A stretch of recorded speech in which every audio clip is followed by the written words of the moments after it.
আল্লাহ তাআলা কিয়ামতের কঠিন ময়দানে যেদিন স্বামী স্ত্রীকে চিনবে না, স্ত্রী স্বামীকে দেখে পালিয়ে যাবে, বন্ধু বন্ধুরে চিনবে না, পীর সাহেব মুরিদরে চিনবে না, মুরিদ পীর সাহেবরে চিনবে না, দলের কর্মী তার নেতারে চিনবে না, নেতা তার কর্মীরে চিনবে না, বন্ধু বন্ধুরে দেখে পালাবে। এই কঠিন মুহূর্তে সূর্যটা মাথার কাছে চলে আসবে, জমিনটা তামার জমিন হবে, আজকের জমিনের মতো নয়। মানুষ ঘর্মাক্ত, ক্লান্ত, শ্রান্ত মাথার মগজগুলো কানের ছিদ্র আর নাকের ছিদ্র দিয়ে বেয়ে বেয়ে পড়বে। বিশ্বনবী ফরমান, ময়দানে 7 শ্রেণীর ব্যক্তিকে রব্বুল আলামিন তার আরশের নিচে ছায়া দিবেন। তার মধ্যে প্রথম শ্রেণীর ব্যক্তি হলো ইমামুন আদিল। ইমামুন আদিল, ন্যায়পরায়ণ শাসক,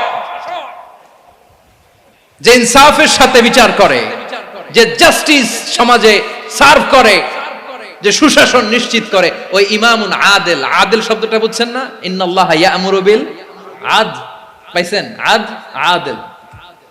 7 শ্রেণীর ব্যক্তিকে আল্লাহ তাআলা সুশীতল আরশের নিচে ছায়া দিবেন, যেদিন তার দেয়া ছায়া ছাড়া কোনো ছায়া থাকবে না। এর প্রথম হচ্ছে ইমামুন আদিল, ন্যায়পরায়ণ শাসক। চিল্লায় বলেন সুবহানাল্লাহ। আবার বিশ্বনবী বললেন, ইন্নাল মুকসিতিনা ইনদাল্লাহি আলা মানাবিরা মিন নূর আন ইয়ামিনির রহমান। কিয়ামতের দিন যারা ন্যায়পরায়ণ হিসেবে আল্লাহর সামনে দাঁড়াবে, কিয়ামতের দিন রব্বুল আলামিন তার আরশের ডান দিকে ওই ন্যায়পরায়ণ লোকদের জন্য আরশের ডান দিকে একটা নূরের মিম্বারে তাদেরকে বসার সুযোগ করে দিবে। আল্লাহর আরশের ডান দিকে ন্যায়পরায়ণ লোকদের জন্য আল্লাহ তাআলা নূরের মিম্বার বানাবে। 4টে কেন কথা মনে করেছেন? আল আদাল, জাস্টিস। ইন্নাল্লাহা ইয়া'মুরু বিল আদল। আল্লাহ তাআলা এই আদালতের নির্দেশনা দেয়, সুবিচার, সুশাসন। প্রিয় ভাইয়েরা, এটা আমরা বাংলাদেশে চাই কি চাই না? এই যে অরাজকতা, এই যে অন্যায়, এই যে জুলুম, এই যে ইনকনসিস্টেন্সি, সমাজের অসঙ্গতি, এর প্রধান কারণ জাস্টিস নাই, সুবিচার নাই, সুশাসন নাই। শেষবারের মতো আওয়াজ করে বলেন তো, আমরা বাংলাদেশে আদল চাই কি চাই না? তাহলে প্রথম নির্দেশনা শেষ। আল্লাহ তাআলা তোমাদেরকে আদলের আদেশ দেন। এরপরে আল্লাহ বললেন, আমি তোমাদেরকে ইহসানের আদেশ দেই। ইন্নাল্লাহা ইয়া'মুরু বিল আদলি ওয়াল ইহসান। আমি তোমাদেরকে যেমনি আদলের নির্দেশনা দেই, তেমনি ভাবে তোমাদেরকে ইহসানের নির্দেশনা দেই। ইহসান, আওয়াজ করে সবাই বলেন তো ইহসান। সবাই বলেননি, সবাই বললে এতটুকু আওয়াজ হবে আমি বিশ্বাস করি না। আওয়াজ করে বলুন আল ইহসান। ইহসান মানে কারো প্রতি সফট হার্টেড হওয়া, মহানুভব হওয়া, অনুগ্রহ পরায়ণ হওয়া, অনুগ্রহশীল হওয়া, একে অপরের প্রতি দয়াদ্র হওয়া। একে অপরের প্রতি দয়াদ্র, অনুগ্রহশীল হওয়া ছাড়া মানবিক সমাজ কঠিন কালেও গঠন করা সম্ভব না। প্রিয় ভাইয়েরা, সুন্দর আচরণ দিয়ে, ইহসান দিয়ে যা জয় করা যায়, নরম আচরণ দিয়ে যেটা অর্জন করা যায়, কঠোরতা দিয়ে সেটা পারা যায় না। বিষ্ণু ঈসা ইসলাম ইহসান দিয়ে, কোমল আচরণ দিয়ে, তার অনুগ্রহ দিয়ে তিনি অনেক কাফিরের হৃদয়কে জয় করে ফেলেছেন। সাইয়েদনা সুমামা ইবনে উসাল রাদিয়াল্লাহু তাআলা আনহুর কথা মনে পড়ে যায়। তিনি ছিলেন ইয়ামামার বাদশা। মদিনাতে বিশ্বনবীকে হত্যা করার নিয়তে এসেছিলেন। গোপনে গোপনে বিশ্বনবীকে হত্যা করে আবার ইয়ামামাতে তিনি ফিরে যাবেন। কিন্তু কি অবাক করা কাণ্ড, হত্যা করতে পারে নাই, সাহাবাদের হাতে তিনি ধরা পড়ে গেলেন। সাইয়েদনা সুমামা ইবনে উসাল রাদিয়াল্লাহু তাআলা আনহু হত্যার নিয়তে আসলেন, কিন্তু হত্যা করতে পারলেন না। সাহাবারা ওনাকে ধরে ফেললেন, ধরে মসজিদে নববীর পিলারের মধ্যে বেঁধে রাখলেন। সুমামা ইবনে উসাল, সিরাত থেকে শুনেন, সিরাত থেকে শোনাচ্ছি, রাদিয়াল্লাহু তাআলা আনহু ইয়ামামার অধিপতি ছিলেন। ইয়ামামা বিশ্বনবীকে হত্যার জন্য আসছেন, ধরা পড়ে গেছেন, এখন মসজিদে নববীতে বেঁধে রাখছে, তার মানে বন্দী। এখন স্ট্যাটাস কি? বন্দী, ক্যাপটিভ। তো বিষ্ণু ঈসা ইসলাম সাহাবাদেরকে বললেন, তার খোঁজ খবর নিও, সুমামা ইবনে উসালের খোঁজ খবর নিও। সাহাবারা বলেন, ইয়া রাসূলুল্লাহ, আপনাকে হত্যা করতে এসেছে, তার তো কঠিন ক্যাপিটাল পানিশমেন্ট হওয়া দরকার, কঠিন শাস্তি হওয়া দরকার। বিশ্বনবী বললেন, না, আমি যেটা জানি তোমরা সেটা জানো না। তোমরা সুমামার সাথে ভালো আচরণ করো, বিশ্বনবী সুমামার কাছে গেলেন। প্রথম দিন যে তিনি কালেমার দাওয়াত দিলেন, ইমানের দাওয়াত দিলেন, ইসলামের দাওয়াত দিলেন, রিসালাতের দাওয়াত দিলেন, আখিরাতের দাওয়াত দিলেন। পরের দিন যে বিশ্বনবী সালাতের দাওয়াত দিলেন, যাকাতের দাওয়াত দিলেন, ইসলাম কি, কিভাবে, কেমন করে পালন করতে হয় চমৎকার আর্টিকুলেট করতে শুরু করলেন। তন্ময় হয়ে সুমামা ইবনে উসাল রাদিয়াল্লাহু তাআলা আনহু বিশ্বনবীর কথাগুলো শুনতে আরম্ভ করলো। একদিন নয়, 2 দিন নয়, টানা 3 দিন বিশ্বনবী সুমামার কাছে ইসলামকে প্রেজেন্ট করেছেন, উপস্থাপন করেছেন। আওয়াজ করে বলেন, কয় দিন? 3 দিন। 3 দিন মসজিদে নববীতে বাধা। আর সাহাবীদেরকে বললেন, তার খোঁজ খবর নিও, তোমরা যে রুটি বানাও এর মধ্যে সবচেয়ে ভালো আটার রুটিটা তারে দিও, সবচেয়ে রিফাইন্ড খেজুর, যেটা পিওর খেজুর, এটা তারে দিও। আর বিশ্বনবী নিজের উট থেকে দুধ দহন করে ওনার বাড়ির এক কর্মচারীকে বলেছেন, দুধ দহন করে সুমামার জন্য নিয়ে যেও। সুবহানাল্লাহ পড়বেন না? সবাই তো অবাক, ইয়ামামা থেকে আসছে নবীকে হত্যা করতে, বিশ্বনবী দেখে তারে জামাই আদর করে, তাকে মজার মজার খাবার দিও, দুধ দিও, আদর আপ্যায়ন করো। একদিন নয়, 2 দিন নয়, টানা 3 দিন বিশ্বনবী এভাবে সুমামার কাছে যে ইসলামকে প্রেজেন্ট করতে আরম্ভ করলেন, ইসলামকে উপস্থাপন করতে শুরু করলেন। আর তাকে চমৎকার এন্টারটেইনমেন্ট, আপ্যায়ন দিতে আরম্ভ করলেন। টানা 3 দিন যখন ইসলামের দ্য বিউটিজ অফ ইসলাম, ইসলামের সুমহান বাণী, সৌন্দর্য তার কাছে উপস্থাপন শেষ, তাকে আপ্যায়ন শেষ, বিশ্বনবী বললেন সাহাবাদেরকে, যাও এবার সুমামার হাতের পায়ের রশি দুটো খুলে দাও। সাহাবারা বললেন, ইয়া রাসূলুল্লাহ, কি বলেন আপনি? ও তো হত্যাকারী, সুযোগ পায় নাই, আপনারে মারতে পারে নাই, ছেড়ে দিলে আবার ও আপনার উপর তলোয়ার নিয়ে ঝাঁপিয়ে পড়বে। নবী, এই সিদ্ধান্ত আপনি নিতে যাবেন না। বিশ্বনবী বললেন, যেটা বলেছি সেটা করো, সুমামার রশিগুলো ছেড়ে দাও, সুমামার হাতে পায়ের রশিগুলো যে তোমরা খুলে দাও। সাহাবারা তর্ক জুড়ে দিলেন, লা ইয়া রাসূলুল্লাহ, এমনটা করবেন না, তো ভয়ঙ্কর ভয়ঙ্কর খুনি, কি জানি কি হয়ে যায়। বিশ্বনবী বললেন, না, তার হাতে পায়ের রশিগুলো খুলে দাও। সাহাবারা বিশ্বনবীর কথা মতো তার হাতে পায়ের রশিগুলো খুলে দিল। সুমামা মুহূর্তের মধ্যে মসজিদে নববী থেকে বের হয়ে ইয়ামামায় ফিরে না যে মসজিদে নববীর পাশে একটা খেজুর বাগান ছিল, সেখানে চলে গেলেন। সেখানে একটা ছোট্ট কুয়া ছিল, কুয়ার পানি দিয়ে তিনি গোসল করলেন। সুবহানাল্লাহ পড়েন। কুয়ার পানি দিয়ে গোসল করে মসজিদে নববীর সামনে এসে বিশ্বনবী এবং সাহাবাদের সামনে দাঁড়িয়ে সাব্বাবা উঁচু করে বললেন, আশহাদু আল্লা ইলাহা ইল্লাল্লাহ ওয়া আশহাদু আন্না মুহাম্মাদান আবদুহু ওয়া রাসূলুহু। আল্লাহু আকবার।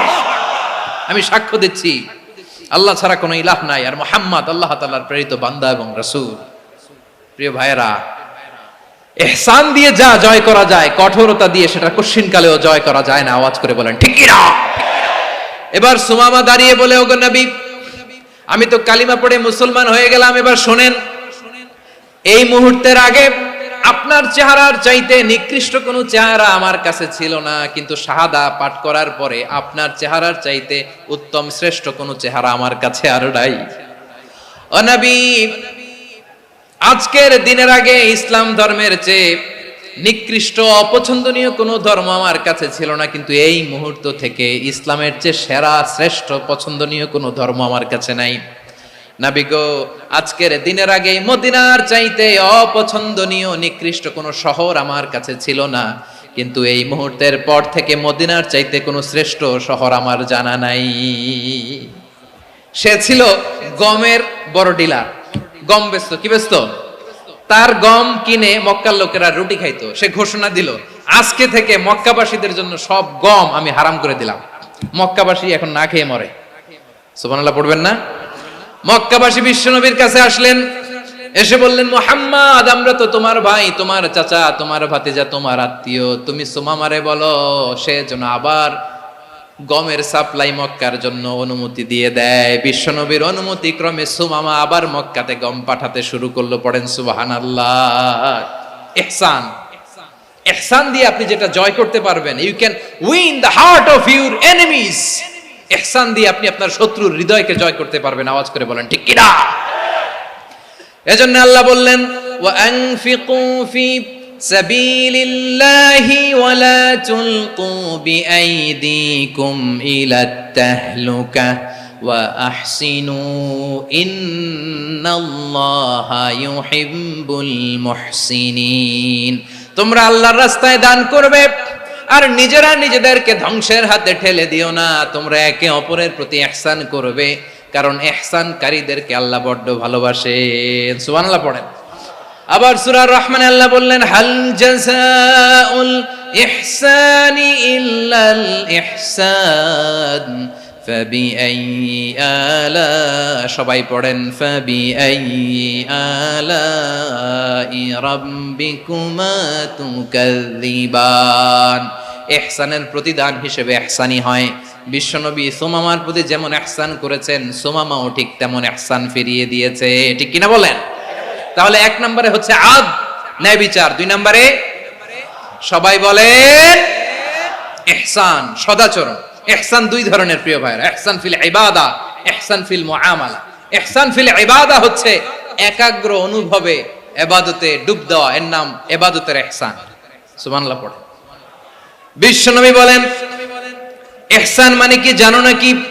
হাদিসে জিবরিলে সাইয়েদনা জিবরিল আলাইহিস সালাম বিশ্বনবীকে বললেন, আখবিরনি আনিল ইহসান। নবী আমাদেরকে বলেন ইহসান মানে কি? বিশ্বনবী বললেন, আনতা আবুদাল্লাহা কাআন্নাকা তারাহু ফাইন লাম তাকুন তারাহু ফাইন্নাহু ইয়ারাক। ইহসান মানে হলো এমন ভাবে তুমি আল্লাহর সামনে নিজেকে উজাড় করে ইবাদত করবে, তুমি ভাববে তুমি আল্লাহকে দেখতে পাচ্ছ। আর এটা যদি ভাবা তোমার জন্য কঠিন হয়ে যায়, অন্তত এতটুকু তুমি ভাববা যে আল্লাহ তোমাকে দেখতে পাচ্ছেন। ঠিক কিনা বলেন? ও আমার বীর চট্টলার ভাইয়েরা, কেউ যেটা দেখে না সেটা দেখে কে? এই বিশ্বাস হৃদয়ের মধ্যে আছে? নামাজে যখন দাঁড়ান এই ফিলিংসটা আনা যাবে? হ্যাঁ, এশার সালাত তো এখনো হয় নাই না? আলোচনা শেষে এশার সালাত এখানে অনুষ্ঠিত হবে, তাই না? আচ্ছা বলুন তো, আমরা এশার সালাত পর্যন্ত বেঁচে থাকবো এই গ্যারান্টি আছে কার কার? হাত তোলেন। কয়েকজন হাত তুলছে পেছনে, না বুঝে তুলে ফেলছে। এশা পর্যন্ত যে আমরা হায়াত পাবো কোনো গ্যারান্টি আছে? সবাই আওয়াজ করে বলেন, গ্যারান্টি আছে? গ্যারান্টি নাই। এজন্য বিষ্ণু ইসলাম বলেছে, এমন ভাবে নামাজে দাঁড়াও, ইবাদত করো, মনে করো হতে পারে এটাই আমার জীবনের শেষ নামাজ। পারফর্ম দ্য সালাহ as if this is your last and final prayer. এমন ভাবে সালাতে দাঁড়াও, ভাবো হতে পারে এটাই তোমার জীবনের শেষ নামাজ। এমন ভাবে নামাজে দাঁড়াও, ভাবো এটাই শেষ নামাজ। তাহলে নামাজে একাগ্রতা বাড়ায় দিবে কে? ফলে ইবাদতের ইহসান আমাদের অর্জিত হবে। আর মুআমালাতে ইহসান হলো, বিশ্বনবী বলেন, ইন্নাল্লাহা তাবারাকা ওয়া তাআলা কাতাবাল ইহসানা আলা কুল্লি শাই ফাইদা কাতালতুম ফাআহসিনুল কিতলা ওয়া ইযা যাবাহতুম ফাআহসিনুয যাবহা ওয়ালিয়ুহিদ্দা আহাদুকুম শাফরাতাহু ওয়ালিয়ুরিহ যাবিহাতাহু। ইহসান দুই ধরনের। আওয়াজ করে বলতে হবে, কয় ধরনের? সবাই বলুন আওয়াজ করে, কয় ধরনের? একটা হচ্ছে ইহসান ফিল ইবাদা, ইবাদতে ইহসান। ইবাদতে ইহসান কি? একাগ্র অনুভব দিয়ে ইবাদত করা, মন প্রাণ দিয়ে ইবাদত করা। আর মুআমালাতে ইহসান কি? সব কাজে, দৈনন্দিন কাজে, কর্মে, সামাজিক অ্যাক্টিভিটিতে কোমলতা প্রদর্শন করা, অনুগ্রহের সাথে সবকিছু করা। আল্লাহ তাআলা ইন্নাল্লাহা তাবারাকা ওয়া তাআলা কাতাবাল ইহসানা আলা কুল্লি শাই, তিনি সব কিছুর ব্যাপারে ইহসানকে আবশ্যক করেছেন। সবকিছু মুমিনের সব কাজে ইহসানের পরশ থাকবে। ওয়া ইযা কাতালতুম ফাহসিনুল কিতলা, বিষ্ণুই বলেন তুমি যখন কাউকে হত্যা করো ইহসানের সাথে করো। সুবহানাল্লাহ পড়বেন না? যখন হত্যা করো তখনও ইহসানের সাথে। আচ্ছা হত্যা করবো আবার ইহসান আসবে করতে করে, তো মেরেই ফেলবো আমি। আল্লাহ, ও ভাই একজন খুন করেছে, খুনি, রাষ্ট্রীয় আইনে তার শাস্তি হয়েছে ডেথ পেনাল্টি, মৃত্যুদণ্ড। এখন মৃত্যুদণ্ড দেখে আপনি যেমনি মন চায় তেমনি মারবেন লোকটারে? ওর নাক কেটে ফেলতে পারবেন? ওর কান কাটতে পারবেন? ওর চোখ উপড়ে ফেলতে পারবেন আপনি? যেমন মন চায় তার অঙ্গহানি করা যাবে না। ইহসানের সাথে তাকে হত্যা করো। সুবহানাল্লাহ, this is Islam, this is the true essence of Islam. ওয়া ইযা যাবাহতুম ফাহসিনুয যাবহা, যখন জবাই করবে তখনও ইহসানের সাথে জবাই করো। করব জবাই, ওইখানেও নাকি ইহসান। আচ্ছা কুরবানির দিন আমরা পশুগুলোরে কি করি বলেন সবাই আওয়াজ করে? জবাই। জবাই মানে তো এটার মেরেই ফেলতেছি, একটু পরে তো টুকরো টুকরো করে গোশতগুলো খাবো, এটার তো খাবো। এটা তো মেরেই ফেলবে। বিষ্ণু বলে না, জবের মধ্যেও মুমিনের জবের ভেতরেও ইহসানের পরশ থাকা চাই। যখন জবাই করবে প্রাণীটাকে হাত পা টাইট করে বেঁধে নাও, ছুরিটাকে শার্পেন করে নাও, ধারালো করে নাও, যাতে অল্প সময়ে জবাইটা হয়ে যায়, প্রাণীটা যাতে কম কষ্ট পায়। সুবহানাল্লাহ পড়ে। দিস ইজ কল্ড ইহসান। ইহসান আল্লাহ তাআলা যেমনি আদলের আদেশ করেছেন, ন্যায় বিচার জাস্টিস এনশিওর করতে বলেছেন, সমাজে ইহসানের ব্যবহার, ইহসানের অনুশীলন তিনি করতে বলেছেন। এজন্য মুমিনের প্রতিটি কাজে, আমার চট্টগ্রামের ভাইরা আমার দিকে তাকান, খেয়াল করে শুনুন, মুমিন জীবনের প্রতিটি কাজে ইহসানের পরশ থাকা চাই। আমরা যেন আমাদের পরিবারের প্রতি ইহসান করি, আমরা যেন আমাদের কর্মচারীদের প্রতি ইহসান করি, আমরা যেন আমাদের কলিগদের প্রতি ইহসান করি, আমরা যেন আমাদের ভাইদের প্রতি ইহসান করি। মুমিন জীবনের প্রতি কাজে ইহসানের পরশ থাকার দরকার আছে না নাই? কথা বুঝতে পেরেছেন? তাহলে আল্লাহ তাআলার তিনটা আদেশ ছিল, কয়টা গেল? ভুলে গেছে, ভুলে গেছে চট্টগ্রাম। তিনটা আদেশের মধ্যে কয়টা বললাম? প্রথমে কি ছিল? আদল। 2 নম্বরে, 3 নম্বরে রব্বুল আলামিন বললেন ওয়া ইতাইদিল কুরবা, নিকটাত্মীয়দেরকে দান করো। নিকট আত্মীয়দেরকে দাও, যারা তোমাদের ব্লাড কানেকশনের আত্মীয় তাদেরকে তোমরা দাও। এখানে জেনারেলি বললেন দাও, কি দিব সেটা তিনি এখানে বলেন নাই, সেটা তিনি সূরাতুল ইসরার মধ্যে বলেছেন। আল্লাহ বলেন ওয়া আতিদাল কুরবা হাক্কাহ, নিকট আত্মীয়দেরকে তাদের অধিকার, তাদের প্রাপ্য তোমরা বুঝিয়ে দাও। দেখেন, একটা শান্তির সমাজ, একটা সমৃদ্ধ সমাজ, একটা মানবিক সমাজ গঠনের জন্য আল্লাহ তাআলা বেশি না, মাত্র 3টা অর্ডার, 3টা ভার্ডিক্ট তিনি জারি করেছেন। 1 নাম্বার সুশাসন, ন্যায় বিচার। 2 নাম্বার ইহসান। 3 নাম্বার নিকটাত্মীয়, যারা কাছের, তোমার ভেরি ক্লোজ রিলেশনশিপে আছে, তাদেরকে দাও। দাও, দিলে বাড়িয়ে দেয় কে? অনেকে দিতে চায় না, কৃপণতা করে। দিলে বাড়ায় দেয় কে? ও মিয়া, মদিনার মধ্যে সবচাইতে গরিব সাহাবী ছিল বেলাল রাদিয়াল্লাহু তাআলা আনহু। ওনার এন্টায়ার অ্যাসেট, সম্পদের পরিমাণ কতদূর জানেন? একটা লুঙ্গি। বেলাল রাদিয়াল্লাহু তাআলা আনহু, ওনার টোটাল ওয়েলথের এস্টিমেশন হচ্ছে মাত্র একটা লুঙ্গি। একটা লুঙ্গি, টোটাল ওয়েলথ এস্টিমেশন, টোটাল সম্পদের পরিমাণ বেলাল রাদিয়াল্লাহু তাআলা আনহুর কি ছিল? কথা বোঝে নাই বোধহয়। কি ছিল? ওই বেলাল রাদিয়াল্লাহু তাআলা আনহুকে বিষ্ণু ইসলাম বলেছেন আনফিক ইয়া বেলাল, ও বেলাল তুমিও দাও। ওয়ালা তাখশা মিন যিল আরশি ইখলালা, আরশের অধিপতির তো কোনো ঘাটতি নাই, তুমি দিলে ওই আল্লাহ তোমারে বাড়ায় দিবে। এজন্য আমার প্রিয় ভাইয়েরা, দিলে কমে না, দিলে বাড়ে। অনেকে ধরে রাখে, নতুন কিছু নিতে পারে না, হাত দিয়ে যেটা ধরে রেখেছেন এটা দিয়ে দেন, বড় একটা ধরার সুযোগ পাবেন। জোরে বলেন ঠিক কিনা? ধরেন 5 কেজি ওজনের একটা ধরে রাখছেন, এখন 10, এটা না ছাড়লে 10 কেজি ধরতে পারবেন আপনি? আচ্ছা, 10 কেজির জিনিস একটা আছে হাতে, ওইটা যদি ছেড়ে দেন তাহলে না 15 কেজি ধরতে পারবেন। কথা বলেন ঠিক কিনা? তাহলে দিলে বাড়িয়ে দেয় কে? রব্বুল আলামিন বললেন 3 নাম্বার আদেশ হলো তোমাদের প্রতি সমাজটারে কেমন করে মানবিক সমাজ, সুন্দর সমাজ গড়বা। 3 নাম্বার আদেশ হলো ওয়া আতিদাল কুরবা হাক্কা, নিকটাত্মীয়দেরকে তাদের প্রাপ্য বুঝিয়ে দাও। এই নিকটাত্মীয়দেরকে তাদের অধিকার বুঝিয়ে দেওয়া, প্রাপ্য বুঝিয়ে দেওয়াতে আমাদের গাফলতি আছে না নাই? চট্টগ্রামে নাই? মাশাআল্লাহ আছে, আছে। অনেকে দেখবেন অনেক আল্লাহওয়ালা তাহাজ্জুদ গুজার, সেজদা দিতে দিতে কপালে কালো দাগ ফেলে দিছে, সে তার বোনের হকটা আদায় করে নাই। আছে না নাই? হ্যাঁ, এখানেও আছে। সর্বনাশ। অনেক বড় হাজী সাহেব, বিশাল লম্বা দাড়ি, ছেলেরে সব দিয়ে দিছে, মেয়েরে কিছু দেয় নাই, মেয়ের হক আদায় করে নাই। আছে না নাই? এই হাজী সাহেবেরা, এই আল্লাহওয়ালারা কিয়ামতের ময়দানে আটকে যাবে। আপনি অন্যের অধিকার নষ্ট করেছেন, তাদের রাইটস কে ভায়োলেট করেছেন। এজন্য আল্লাহ তাআলা বলেন, কারো অধিকার যদি কেউ নষ্ট করে, ওই সমাজটা মানবিক সমাজ কঠিনকালেও হতে পারে না। এজন্য 3 নম্বর আল্লাহ বললেন ওয়া ইতাইদিল কুরবা, নিকটাত্মীয়দেরকে দাও। কি দিবা? তাদের অধিকার দিয়ে দাও, বোনের অধিকার বুঝিয়ে দাও, মেয়ের অধিকার বুঝিয়ে দাও, ফুফুর অধিকার বুঝিয়ে দাও। দেখবেন অনেক মায়েরা ছেলের পাতে মুরগির রান দেয়, মেয়ের পাতে দেয় মুরগির ঠ্যাং। এরকম আছে না নাই? ছেলেরা কি দেয় মুরগির, মেয়ের পাতে কি দেয়? তো মেয়ের কি মুরগির রান খেতে মনে চায় না?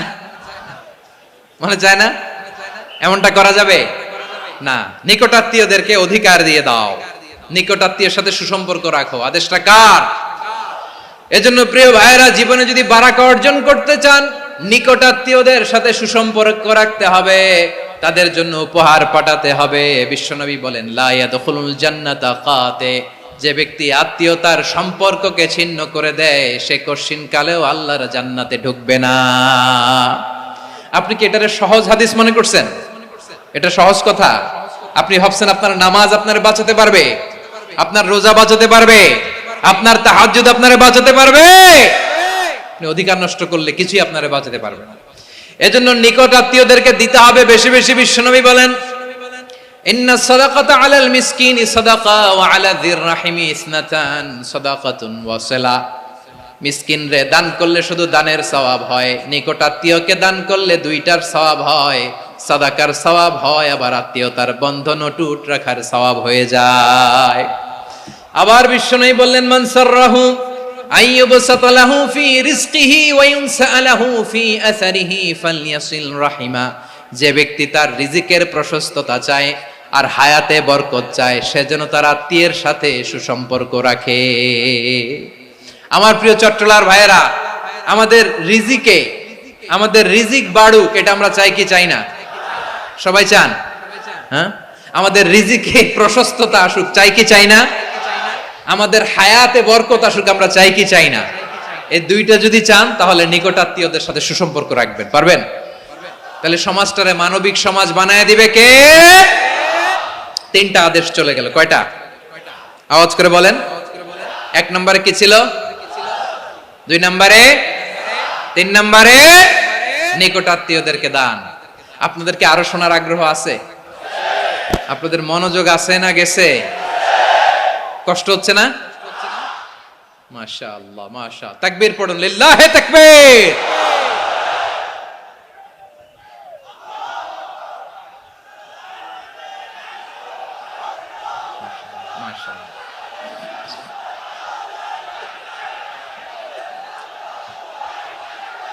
আমার প্রিয় ভাইয়েরা, আল্লাহ তাআলা তিনটা জিনিসের যেমনি আদেশ করেছেন, অনুরূপ ভাবে তিনটা বিষয় তিনি বারণ করেছেন, নিষেধ করেছেন। ওগুলোর কাছেও যাওয়া যাবে। শুনবেন। রাব্বুল আলামিন বলেন, ওয়ায়ানহা আনিল ফাহশাই ওয়াল মুনকারি ওয়াল বাগি। আমি যেমনি তিনটি বিষয়ে আদেশ করলাম, অনুরূপ ভাবে তিনটি বিষয়ে বারণ করলাম, নিষেধ করলাম। আমার এক নাম্বার নিষেধাজ্ঞা হলো অশ্লীলতার প্রতি। ফাহশা, ওয়ায়ানহা আনিল ফাহশা। আল্লাহ তাআলা অশ্লীলতাকে নিষেধ করেছেন। কোন জিনিসকে? সবাই বলুন, কোন জিনিসকে? যত ধরনের, যত টাইপের, যত ক্যাটাগরির অশ্লীলতা হতে পারে, সব অশ্লীলতাকে হারাম করেছেন কে? ফাহশা মানে কি? কথায়, কাজে, আচরণে, কমেন্ট, ফেসবুকের কমেন্টসে যত ধরনের নোংরামো আছে, যত ধরনের অশ্লীলতা আছে, এটাকে আরবিতে বলে ফাহশা। এটাকে কি বলে? রাব্বুল আলামিন বলেন, কুল ইন্নামা হাররামা রাব্বিয়াল ফাওয়াহিশা মা যাহারা মিনহা ওয়া মা বাতান। ও নবী, আপনি বলে দেন, আমার রব প্রকাশ্য, অপ্রকাশ্য, স্পষ্ট কিংবা অস্পষ্ট, দৃশ্যমান কিংবা অদৃশ্যমান সব অশ্লীলতাকে হারাম করেছেন। সব ধরনের অশ্লীলতা হারাম, সব ধরনের। আল্লাহ তাআলা আমাদেরকে অশ্লীলতা থেকে বাঁচান, অশ্লীলতা থেকে তিনি আমাদেরকে হেফাজত করুক। পড়েন আমিন। এবার বলেন, আমাদের সমাজে অশ্লীলতা আছে না নাই? চট্টগ্রামে নাই? আমি কই নাই, ওনারা বলে আছে। দেখছেন, আমি সামহাও বাঁচায় দেওয়ার ট্রাই করতেছি, ওনারা বলে আছে। অশ্লীলতা নানা ভাবে, নানা নামে, নানা মোড়কে আমাদের সমাজে আছে না নাই? সংস্কৃতির নামে, ফ্যাশনের নামে, বিনোদনের নামে, উপন্যাসের নামে, কনসার্টের নামে অশ্লীলতা আছে না নাই? আপনি দেখেছেন কনসার্টগুলোর অবস্থা? এই যে আতিফ আসলাম যে আসছে আমাদের দেশে, তারপর কে কে আসছে, আমাদের তরুণ তরুণীরা, আমাদের যুবক যুবতীরা, আমাদের জেনজিরা, কি অবস্থা ওইখানে? হ্যাঁ, কি অবস্থা? কে বাঁচাবে ওদের? কে রক্ষা করবে ওদের ইমানের, ওদের চরিত্রের হেফাজতের গ্যারান্টি কে দিবে? কনসার্টের নামে অশ্লীলতা আছে না নাই? ছেলে মেয়ে একে অপরকে জড়ায় ধরতেছে, একে অপরকে চুমু খাচ্ছে প্রকাশ্যে, দিবালোকে, গণমানুষের সামনে। আল্লাহ তাআলা এই অশ্লীলতা থেকে আমাদেরকে বেঁচে থাকতে বলেছেন, বেঁচে থাকতে বলেছেন। রূপালী জগতের নামে অশ্লীলতা আছে না নাই? এই টার্মটা আপনারা জানেন না? রূপালী জগৎ কি জগৎ? আসলে কি রূপালী জগৎ না অন্ধকার জগৎ? আমার বোনেরা, আপনাদেরকে যে কি বলে তারা বুঝায়, রূপালী জগৎ শুনেই আপনি ভরকে যাবেন না। রূপালী জগতে যে নারী যত বেশি উলঙ্গ, সে নাকি তত বেশি সাহসী। জানেন? বলে এটা একটা সাহসী নারী, খুব সাহসী পদক্ষেপ তার। যত বেশি শরীর থেকে কাপড় নামাতে পারবে, যত বেশি বস্ত্রহীন হয়ে নিজেকে প্রেজেন্ট করতে পারবে, সে নাকি তত বেশি সাহসী। আমার চট্টলার ভাইয়েরা, শয়তানের প্রথম এজেন্ডা ছিল বনি আদমকে বস্ত্রহীন করা। সে আদম এবং হাওয়া আলাইহিস সালামকে নিষিদ্ধ গাছের ফল খাইয়ে তাদেরকে বস্ত্রহীন করেছে। এই জামিনেও সে আমাদেরকে বস্ত্রহীন করতে চাইবে। এই রূপালী জগতের নামে তারা এটা করে। আমার প্রিয় বোনেরা, আপনি জানেন না আপনার দাম কত? ওরা আপনাদেরকে বিজ্ঞাপনের সস্তা পণ্য বানাতে চায়। ওরা আপনাদেরকে ওদের ভোগের লিপসার টুলস বানাতে চায়। ওরা আপনাদেরকে দিয়ে ওদের খায়েশ পূরণ করতে চায়। এটা আপনাদের জন্য মোটেও ডিগনিটি নয়, এটা আপনাদের জন্য সম্মান নয়।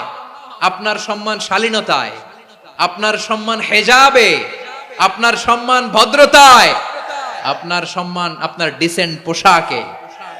পোশাক বলে দেয় এই নারীটা ভদ্র না অভদ্র। পোশাক বলে দেয় এই মেয়েটা কোন ঘরের মেয়ে। আওয়াজ করে বলেন ঠিক কিনা? আপনি জানেন না, আপনারা সস্তা পণ্য বানায়, ভোগের পণ্য, বিলবোর্ডে আপনাকে উলঙ্গ করে উপস্থাপন করে। এই অশ্লীলতার সাথে ইসলামের কোনো সম্পর্ক। এজন্য আল্লাহ বলেন, আমি অশ্লীলতাকে হারাম করেছি।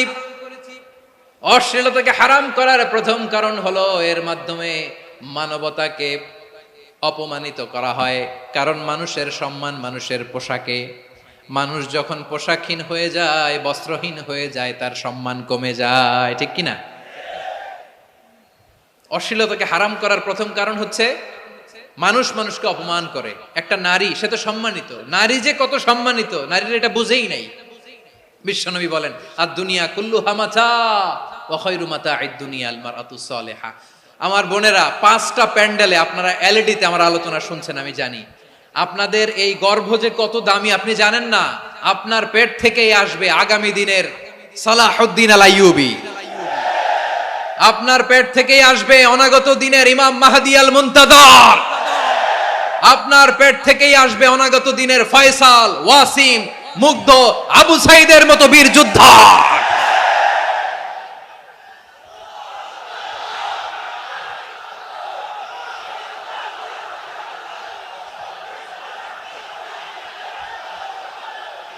আমার প্রিয় বোনেরা, আমার প্রিয় বোনেরা, বিশ্বনবীর কথার ওজন খেয়াল করেন। আর দুনিয়া কুল্লুহা মাতা ওয়া খায়রু মাতা'আদ দুনিয়াল মারআতুস সালিহা। দুনিয়ার সবকিছুই অ্যাসেট, এর মধ্যে সবচেয়ে দামি অ্যাসেট নেককার নারী। আপনার গর্ভ যে কত দামি আপনি জানেন না। নিজের সময়টাকে কাজে লাগান, কোরআন পড়েন, সুন্নাহ পড়েন। আপনার অনেক দায়িত্ব ঘরে। You are the MD of your family. একটা family it's a very big institution. পরিবার একটা অনেক বড় প্রতিষ্ঠান। and you are the MD of your institution. আপনি এই পরিবারের MD, managing director of your family. এখানে আপনার কত দায়িত্ব। আপনি ছেলে মেয়েদেরকে তারবিয়া করবেন। আপনি আপনার স্বামীর জন্য ঘরটার জান্নাতের নীর বানাবেন। আপনার জন্য জান্নাতের ডুপ্লেক্স বাড়ি ওইখানে তৈরি করে রাখবে কে? আপনি যে কত দামি আপনি জানেন না। নারীদেরকে আল্লাহ বানিয়েছেন উচ্চতর করে, নিম্নতর নয়। নারীদেরকে ছোট্ট জিনিস দিলে এটারে বড় করে দেয়। নারীদেরকে ভ্রূণ দিলে, শুক্রাণু দিলে নারী এটারে বাচ্চা বাচ্চা হিসেবে উপহার দেয়, ঠিক কিনা? বিয়ের মাধ্যমে স্বামী যখন তার শুক্রাণু তার স্ত্রীকে উপহার দেয়, স্ত্রী রিটার্নে কি উপহার দেয়? ফুল ফর্ম বেবি, মানব সন্তান। দেখছেন, আপনি দিলেন একটু, কুনি দিছে বিশাল। আপনি যদি নারীকে বাজার এনে দেন, নারী এটাকে সুস্বাদু খাবারে রূপান্তর করে দেয়। আপনি তাকে একটা মুচকি হাসি দিয়ে দেন, সে তার কলিজা দিয়ে দেয়। কিন্তু যদি আপনি তার মনে কষ্ট দেন, সে আপনার জীবনকে জাহান্নাম বানায়া দেয়। খবর আছে, নারীর মন বুঝতে পারলে নেয়ামত, বুঝতে না পারলে কিয়ামত, ঠিক কিনা বলে? কত দামি আপনি জানেন না, জানেন না আপনি কত দামি, অনেক দামি আপনি। আপনাদেরকে যেন ভোগের সস্তা পণ্য বানাতে না পারে, আপনাদেরকে সচেতন থাকতে হবে, সজাগ থাকতে হবে, কনসার্ন থাকতে হবে। শয়তানের ওই হাতছানির দিকে আর নজর দেওয়া যাবে না। তাহলে কেন আল্লাহ তাআলা এই ফাহশা অশ্লীলতাকে হারাম করলেন? এক নাম্বার, এতে হিউম্যান ডিগনিটি কমে। দুই নাম্বার, এতে মানুষের অধিকার নষ্ট হয়। আপনি বিয়ে করেছেন, এরে পরকিয়া করেন, ওর সাথে এরকম আছে না নাই? স্ত্রীর অধিকার নষ্ট করেছেন। আপনি বিবাহ সম্পর্কে আবদ্ধ হয়েছেন তার সাথে, আপনি পরকিয়া করেন ওই ছেলের সাথে, আপনি আপনার হাজবেন্ডের সাথে বিট্রে করেছেন। এজন্য আল্লাহ অশ্লীলতাকে হারাম করেছেন। অশ্লীলতাকে হারাম করার আরেকটা কারণ হচ্ছে আল্লাহ তাআলা এই হিউম্যান জেনারেশনকে এটাকে প্রিজার্ভ করতে চায়। হিফজুন নাসল, এটা মাকাসিদুশ শরিয়ার অনেক গুরুত্বপূর্ণ একটা মাকাসিদ, অনেক গুরুত্বপূর্ণ। আপনার নাসল, আপনার জেনারেশনকে সংরক্ষণ করা। এই যে আসতেছে ফেব্রুয়ারি, কত ফেব্রুয়ারি জানো? এটা কি বিশ্ব ভালোবাসা দিবস? হ্যাঁ, কি দিবস? এই বিশ্ব ভালোবাসা দিবসের সাথে মুসলমানদের কোনো সম্পর্ক নাই। আমার প্রিয় ভাইরা, এই যে আপনি অবৈধ সম্পর্কে জড়ালেন, কেন আল্লাহ অশ্লীলতাকে হারাম করেছে দেখেন। বলতেছিলাম যে এটা আপনার নাসল, আপনার জেনারেশন, আপনার লিনিয়েজ, আপনার বংশকে প্রিজার্ভ করা। কে কার বাবা, কে কার মা, বাবা মা জানা, প্রজন্মকে প্রিজার্ভ করা, এটা ইসলাম ওয়াজিব করে দিয়েছে। এই যে অবৈধ সম্পর্কের কারণে, বিশ্ব বেহায়া দিবসের কারণে, এগুলোর আউটকাম, আউটপুট হিসেবে মাঝে মাঝে ঢাকা মেডিকেলের ডাস্টবিনে নবজাতকের বাচ্চার কান্নার আওয়াজ শুনতে পাওয়া যায়। চট্টগ্রাম মেডিকেলের ডাস্টবিনে নবজাতকের কান্না শুনতে পাওয়া যায়। বীর চট্টলার মুসলমানেরা বুঝতে পারলে আওয়াজ করে বলেন, এই যে চট্টগ্রাম মেডিকেলে যে নবজাতকটা পাওয়া গেল, ওর বাবাকে আমাকে বলেন, ওর বাবাকে, ওর মাকে, ও কোন ফ্যামিলির সন্তান কেউ জানে? আপনি হিউম্যান ডিগনিটিকে অপমান করেছেন না? আপনি তার ভবিষ্যৎকে অন্ধকার করেছেন না? আপনি তার লিনিয়েজকে প্রশ্নবিদ্ধ করে দিয়েছেন না? এই জন্য আল্লাহ তাআলা অশ্লীলতাকে আমাদের জন্য হারাম করে দিয়েছেন। পড়েন সুবহানাল্লাহ। এই জন্য রাব্বুল আলামিন বলেন, কুল ইন্নামা হারামা রাব্বিয়াল ফাওয়াহিশা মা যাহারা মিনহা ওয়া মা বাতান। প্রকাশ্য অপ্রকাশ্য সব অশ্লীলতাকে হারাম ঘোষণা করে দিয়েছে কে? আবার দুনিয়ার বুকে যারা অশ্লীলতার প্রসার করে তাদের জন্য শাস্তি মজুদ রেখেছে কে? রাব্বুল আলামিন বলেন, ইন্নাল্লাযীনা ইউহিব্বুনা আন তাশিআল ফাহিশাতু ফিল্লাযীনা আমানু লাহুম আযাবুন আলীমুন ফিদ দুনিয়া ওয়াল আখিরাতি ওয়াল্লাহু ইয়ালামু ওয়া আনতুম লা তা'লামুন।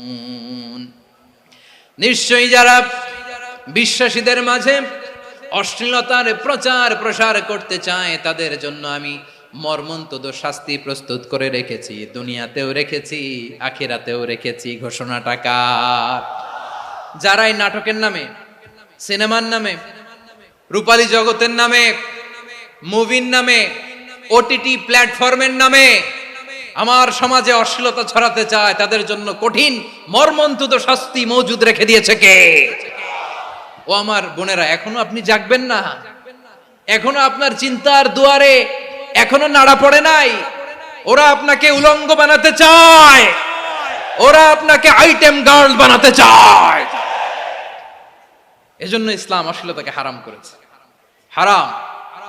ইসলাম বলেছে যোজন যোজন দূরে থাকো, ওরা বলে না কাছে আসো, কাছে আসার গল্প, ক্লোজ আপ ওয়ান, কাছে আসার গল্প আছে না নাই? চট্টগ্রামে তো এগুলো নাই মাশাআল্লাহ। হ্যাঁ, এখানেও আছে ক্লোজ আপ ওয়ান, কাছে আসার গল্প।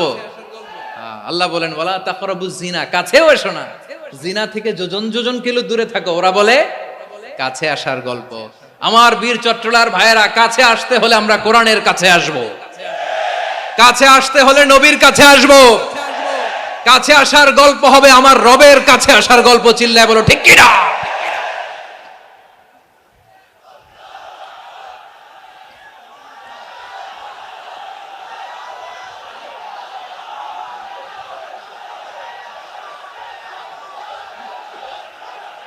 বসুন বসুন আমার ভাইয়েরা।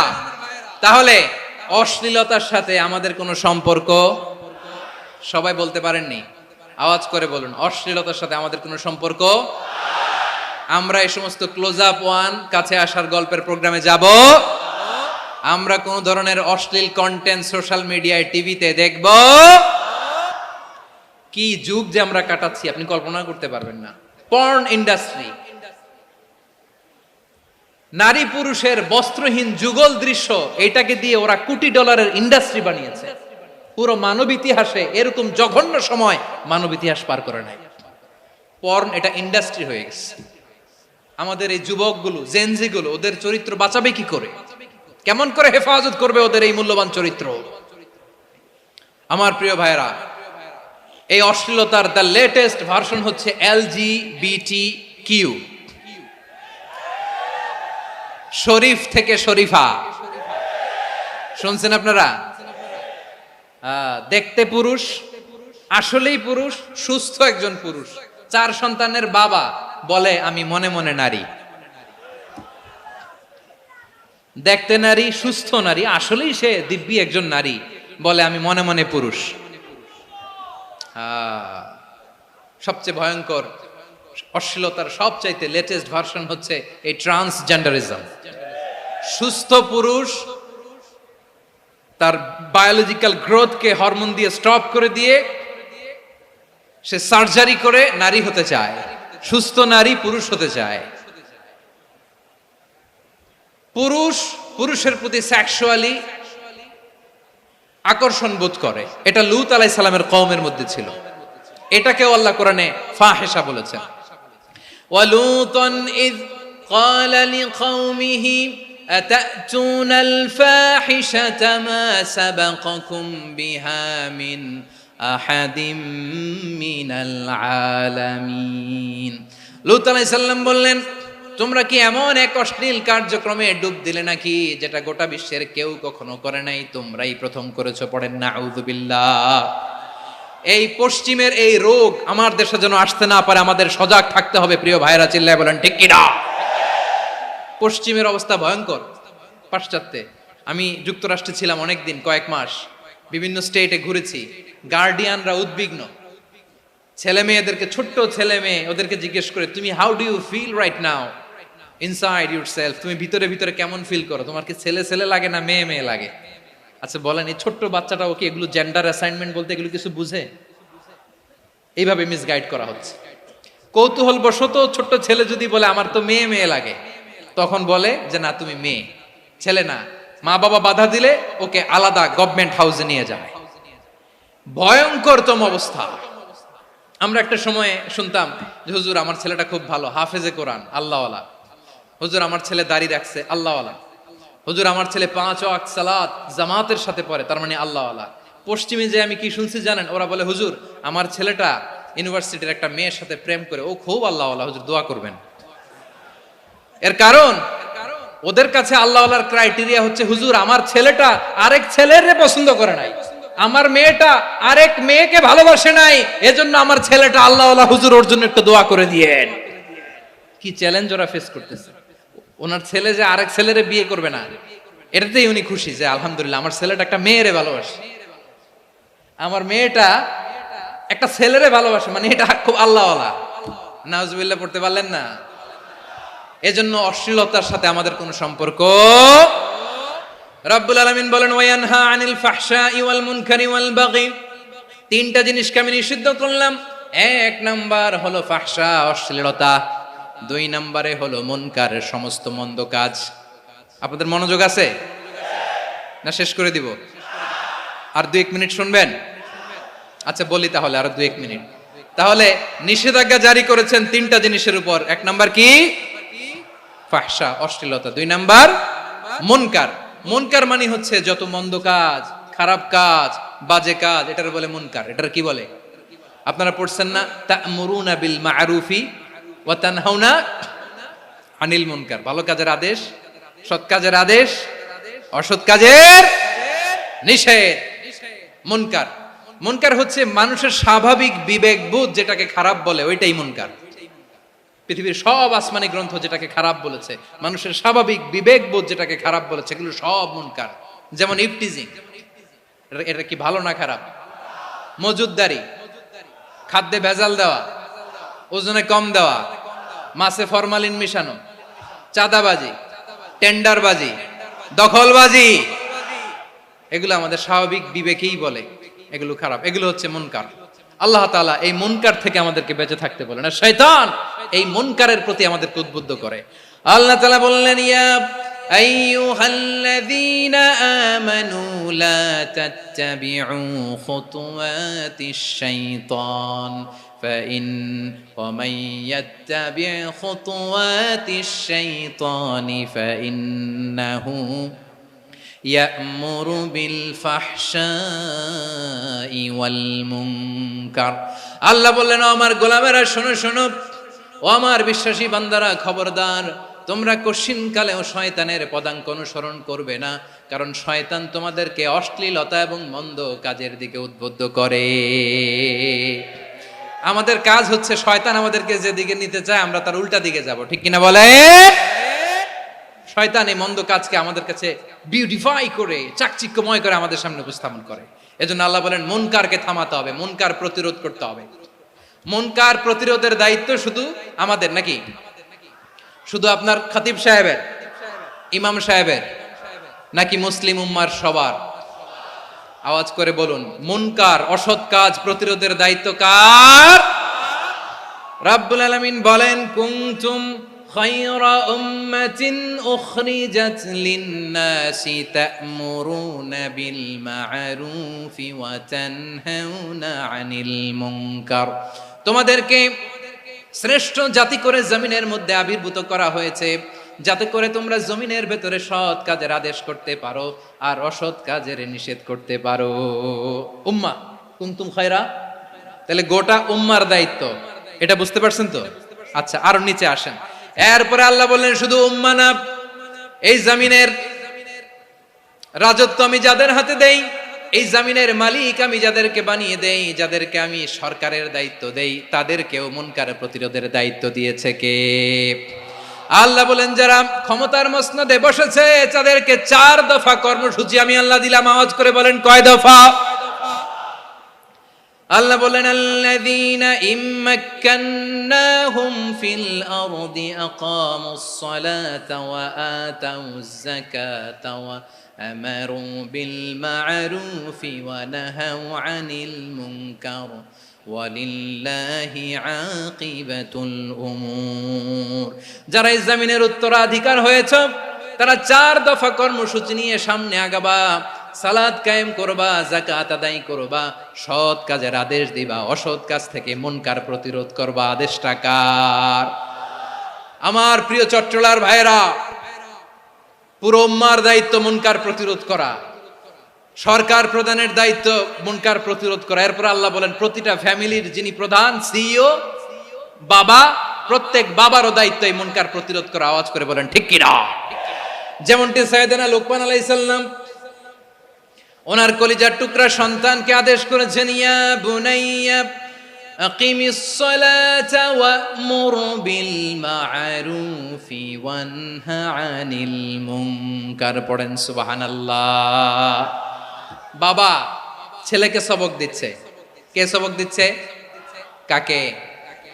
লুকমান আলাইহিস সালাম ছেলেকে বলতেছে, ওরে আমার কলিজার টুকরা সন্তান, ওরে আমার বাছা, নামাজ কায়েম করবা, সৎ কাজের আদেশ দিবা, আর মুনকার প্রতিরোধ করবা, অসৎ কাজ, সমাজ থেকে খারাপ কাজকে ঝেঁটে বিদায় করে দিবা।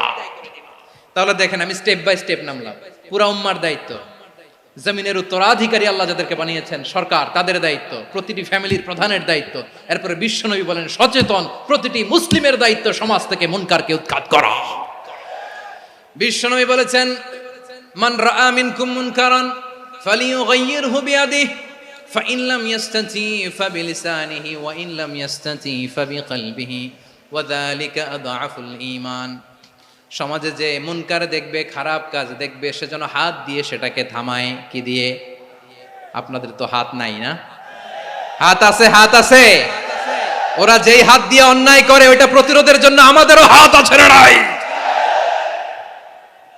থামাতে হবে, থামাতে হবে।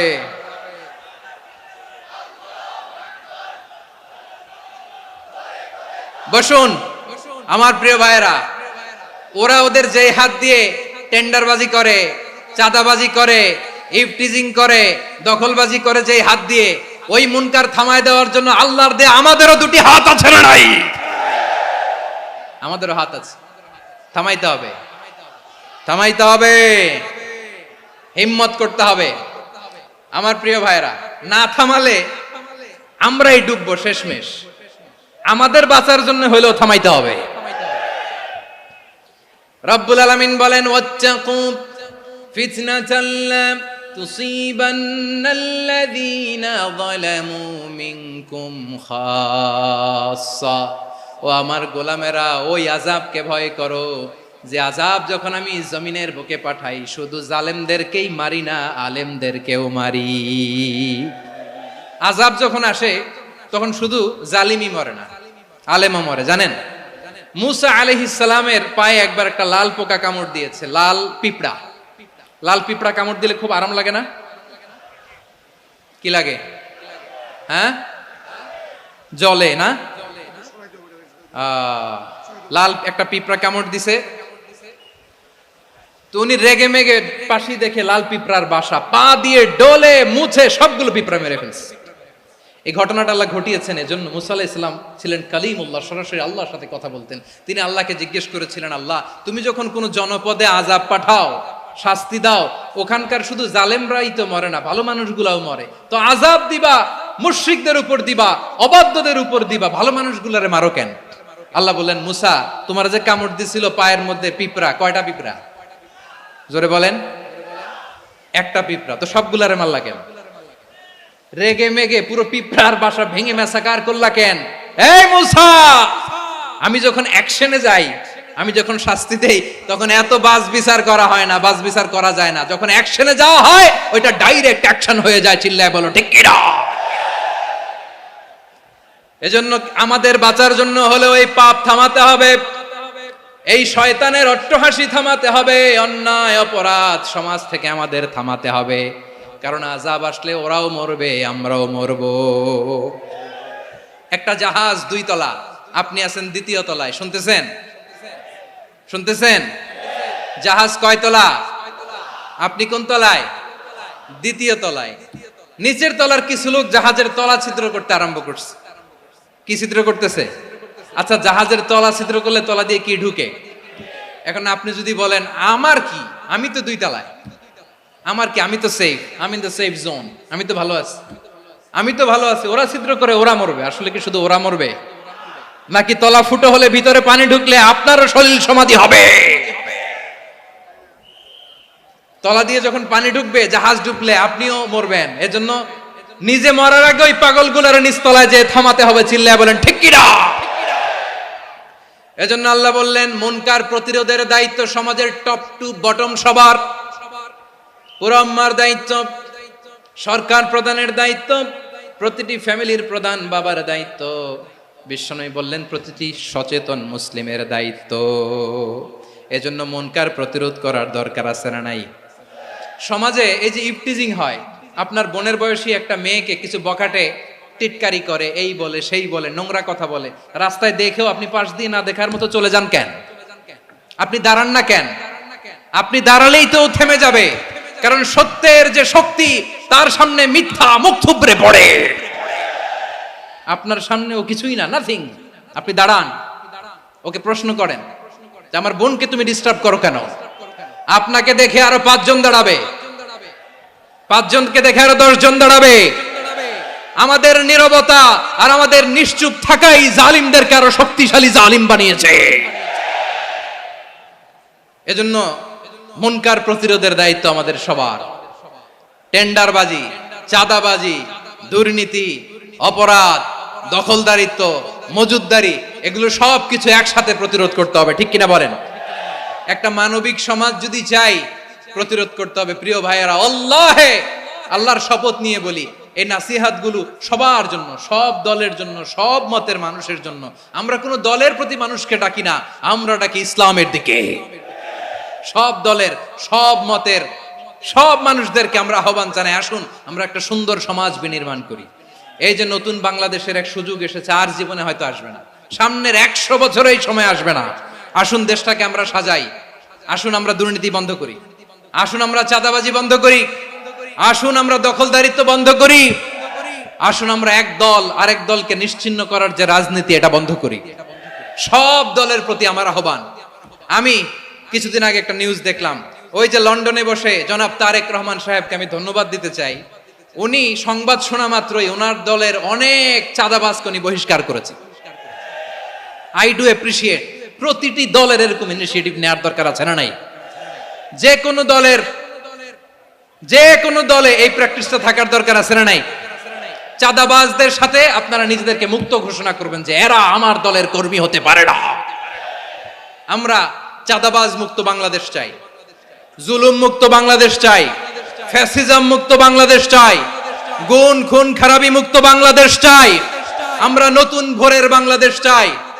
ওই বাংলাদেশ পাওয়ার জন্য মুনকার প্রতিরোধে, অন্যায় প্রতিরোধে যদি বাঘের বাচ্চার মতো, আবু সাইদের মতো 2 হাত উঁচু করে, বুককে টান টান করে প্রসারিত করে দাঁড়াতে হয়, রাজি আছো মুসলমান? কারা কারা রাজি?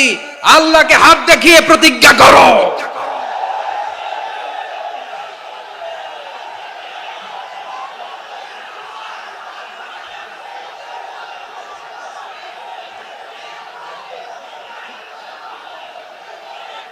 আমার প্রিয় ভাইয়েরা, বসুন বসুন আমার ভাইয়েরা। রাব্বুল আলামিন বলেন, ওয়ায়ানহা আনিল ফাহশাই ওয়াল মুনকারি ওয়াল বাগি ইয়াইদুকুম লাআল্লাকুম তাযাক্কারুন। বসুন। আল্লাহ বললেন, আমি অশ্লীলতাকে নিষেধ করি, আমি সব ধরনের মন্দ কাজকে নিষিদ্ধ করি, সব শেষে আমি সীমা লঙ্ঘনকে তোমাদের জন্য নিষিদ্ধ করি। আলোচনা মনে আছে তো? না ভুলে গেছেন? নিষিদ্ধ করেছেন কয়টা জিনিস? 1 নম্বরে অশ্লীলতা, 2 নম্বরে মুনকার তথা সব মন্দ কাজ, 3 নম্বরে আল বাগি, সীমা লঙ্ঘন, ক্রসিং দ্য লিমিট। সীমা লঙ্ঘন করা ভালো না। We all should know our limits. চিল্লায় বলেন ঠিক কিনা? একই আয়াতে আল্লাহ বললেন, কুল ইন্নামা হাররামা রাব্বিয়াল ফাওয়াহিশা মা যাহারা মিনহা ওয়া মা বাতানা ওয়াল ইসমা ওয়াল বাগিয়া বিগাইরিল হক। অন্যায় ভাবে যে অবাধ্য হয়, যে সীমা লঙ্ঘন করে, তাদেরকেও আমি এটা হারাম করে দিলাম। সীমা লঙ্ঘন করা হারাম, সীমা লঙ্ঘন করা হারাম। আল্লাহ বারবার আমাদেরকে ওয়ার্নিং দেয়। যখন আমরা থামি না তখন আল্লাহ ধরে, আর যখন ধরে তখন ছাড়ে না। ধরে না, ধরলে আল্লাহ। ফেরাউনকে কিন্তু হুট করে ধরে নাই, আপনারা জানেন 9 বার ওয়ার্নিং দিয়েছে। ফেরাউনকে আল্লাহ তাআলা ওয়ার্নিং দিয়েছিল কয়বার? বীর চট্টলার, বীর সেনানীরা আওয়াজ করে বলেন, ফেরাউনকে ধরার আগে ওয়ার্নিং দেয়া হয়েছিল কয়টা? রাব্বুল আলামিন বলেন, ওয়ালাকাদ আতাইনা মূসা 9 আয়াতিন বাইয়িনাত। 9টা মুআজিজা দেখিয়েছি। 1 2 3 বারবার এইভাবে রিমাইন্ডার, ওইভাবে রিমাইন্ডার, এইভাবে নসিহাত, ওইভাবে দাওয়া। ফাকুলা লাহু কাওলান লাইয়িনা, নরম করে বলো, সফট করে বলো, যত ওয়ে হতে পারে দাওয়া মেথডোলজির। মূসা আলাইহিস সালামের সব অ্যাপ্লাই শেষ। 10ম বারে যে আল্লাহ ধরছে, 10ম বারে যে ধরেছে। এজন্য আল্লাহ বলেন, আমি সীমা লঙ্ঘনকে পছন্দ করি না। কোরআনের অন্য আয়াতে বাগীকে বলা হয়েছে আল ইতিদা। সীমা লঙ্ঘন যারা করে তাদেরকে আল্লাহ বলেছেন মুতাদিন। وقاتلوا في سبيل الله الذين يقاتلونكم ولا تعتدوا إن الله لا يحب المعتدين। আমি সীমা লঙ্ঘনকারীদেরকে কোশ্চিনকালেও পছন্দ করি না। আমরা যেন সীমা লঙ্ঘন না করি, রাজি আছেন তো? যে কোনো ক্ষেত্রে ইবাদতে যেন সীমা লঙ্ঘন না করি। অনেকে আমরা ইবাদতে সীমা লঙ্ঘন করে ফেলি। বিশ্বনবী সাল্লাল্লাহু আলাইহি ওয়াসাল্লাম যেটা শিখিয়েছেন এর বাইরে যে অতিরিক্ত বুজুর্গ হতে চায় এরকম আছে না নাই? করা যাবে না, কোনো ক্ষেত্রেই সীমা লঙ্ঘন করা যাবে, এমনকি যুদ্ধ ক্ষেত্রেও না। বিশ্বনবী সাল্লাল্লাহু আলাইহি ওয়াসাল্লাম বলেন খবরদার যুদ্ধ ক্ষেত্রেও সীমা লঙ্ঘন করো না। কি সুন্দর ইসলাম আমরা পেয়েছি। বিশ্বনবী বলেন খবরদার যুদ্ধের ময়দানে কোনো নারীর গায়ে হাত তোলো না, কোনো শিশুর গায়ে হাত তোলো না, কোনো গবাদি পশু হত্যা করো না, কোনো শস্য ক্ষেত্র ধ্বংস করো না, ইবাদতরত অন্য ধর্মের কোনো সন্ন্যাসীর গায়ে হাত তুলো না। বলেন সুবহানাল্লাহ। তাহলে আমরা সীমা লঙ্ঘন করতে পারবো? প্রিয় ভাইরা, একটা সুখী সমৃদ্ধ শান্তির সমাজ, মানবিক সমাজ যদি আমরা গঠন করতে চাই, আমাদের আল্লাহর দেয়া কয়টা আদেশ মানতে হবে বলেন দেখি? সবাই বলেন কয়টা? আর বেঁচে থাকতে হবে কয়টা জিনিস থেকে? আওয়াজ করে বলেন কয়টা?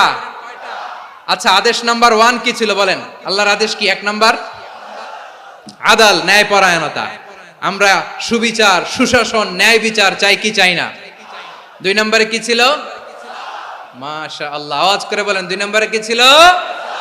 ইহসান। আমরা যেন সবার প্রতি দয়া পরবশ হই, ইহসান করি।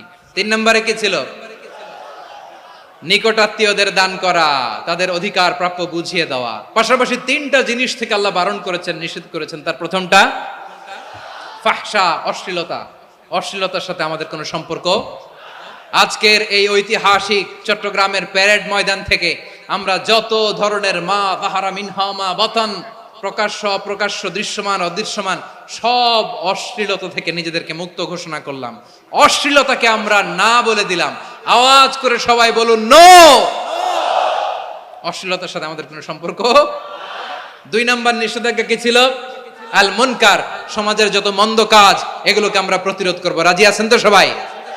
3 নম্বরে আল বাগি, সীমালঙ্ঘন। কোন মুসলিম সীমালঙ্ঘন করে না, এমনকি যুদ্ধ ক্ষেত্রেও না। আওয়াজ করে বলেন ঠিক কি না? রব্বুল আলামিন শেষে বললেন ইয়াইদুকুম লাআল্লাকুম তাযাক্কারুন, আল্লাহ তোমাদেরকে উপদেশ দেন যাতে তোমরা শিক্ষা গ্রহণ করো। আমরা উপদেশ দিব, আমরা জোর করে কাউরে কিছু মানাতে চাই না। লা ইকরাহা ফিদ্দিন ওয়া যাক্কির ফা ইন্না যিকরা তানফাউল মুমিনিন। উপদেশ দিলে এটা মুমিনদের কাজে দেয়। লাস্তা আলাইহিম বিমুসাইতির ইন্নামা আনতা মুযাক্কির। নবী হে, আপনি রিমাইন্ডার দাতা, আপনি উপদেশ দিবেন। আমরাও বিশ্বনবীর এই হাদিসগুলো থেকে, কোরআনের আয়াত থেকে রিমাইন্ডার, এই কথামালা, বাণী বাহক হিসেবে এই বাণীগুলো আপনাদের সাথে কাছে পৌঁছে দিলাম। আমরা আল্লাহ তাআলার কাছে প্রার্থনা করি, আল্লাহ আমরা যেন আদল দিয়ে আমাদের সমাজকে গঠন করতে পারি। আল্লাহ আমরা যেন ইহসান করতে পারি, আমরা যেন নিকটাত্মীয়দের দান করতে পারি। আল্লাহ যত ধরনের অশ্লীলতা, অনাচার, মন্দ কাজ, সীমালঙ্ঘন, অবাধ্যতা থেকে যেন আমরা বেঁচে থাকতে পারি। আল্লাহ তাআলা আমাদের সবাইকে কথাগুলো বোঝার ও আমল করার তৌফিক দান করুক। হাযা মা ইনদি ওয়াল ইলমু ইনদাল্লাহ আলাইহি তাওয়াক্কালতু ওয়া ইলাইহি উনীব। প্রিয় ভাইরা, আমি আপনাদের সবার জন্য দোয়া করি, আপনারাও আমার জন্য দোয়া রাখবেন। আমাদের পাশেই আছেন আমাদের সকলের শ্রদ্ধাভাজন, আমাদের মুরব্বী আওলাদে রাসূল আনোয়ার হোসেন তাহের জাবির আল মাদানী হাফিজাহুল্লাহ ওয়া রাআ। সবাই বসুন। উঠবেন না? কেউ উঠবেন না? উঠলেন কেন? উঠলেন কেন? প্যারেড ময়দানের প্রোগ্রাম তো এরকম হইতে পারবে না। বসুন, এটা আল্লামা সাঈদীর স্মৃতি বিজড়িত মাহফিল। বসুন, বসুন। এই মাহফিলের আদব আছে। বসুন, বসুন। সুশৃঙ্খল ভাবে আমরা আখির মোনাজাতে অংশগ্রহণ করব।